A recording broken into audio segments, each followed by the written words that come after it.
यानंतर पुढची बातमी पाहूया। पिंपरीतील मोशी कचरा डेपो दुर्घटना प्रकरणासंदर्भातली अपडेट आहे। मोशीतील दुर्घटनेमध्ये आतापर्यंत दोघांचा मृत्यू झाला होता। आज बाहेर काढलेल्या व्यक्तीचा देखील यात मृत्यू झालेला आहे, म्हणजे आता एकूण मृतांचा आकडा 3 झालाय।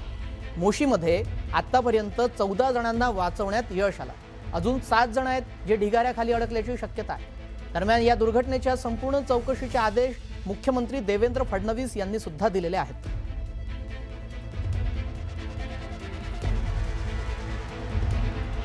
या संदर्भात पूर्ण चौकशीचे आदेश दिलेले आहेत।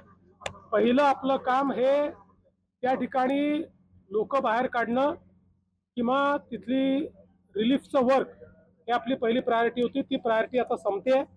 आता यानंतर या संपूर्ण घटनेची चौकशी केली जाईल। तुम्हाला सर्वांना आश्वासन देतो, जोपर्यंत शेवटच्या व्यक्तीची आपण याच्यातून सुखरूप सुटका करत नाही तोपर्यंत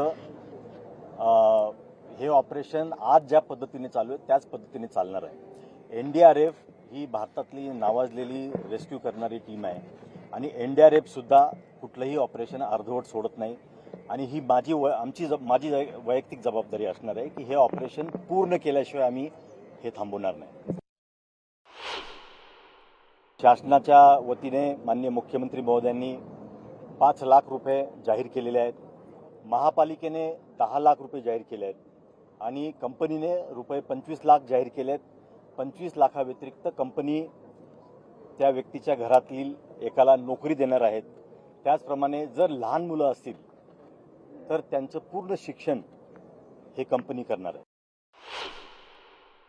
या सर्व इमारतीबद्दल असेल, परवानगीबद्दल असेल, काही प्रश्न उपस्थित झाले आहेत, मीडियामध्ये काही प्रश्न उपस्थित झाले आहेत।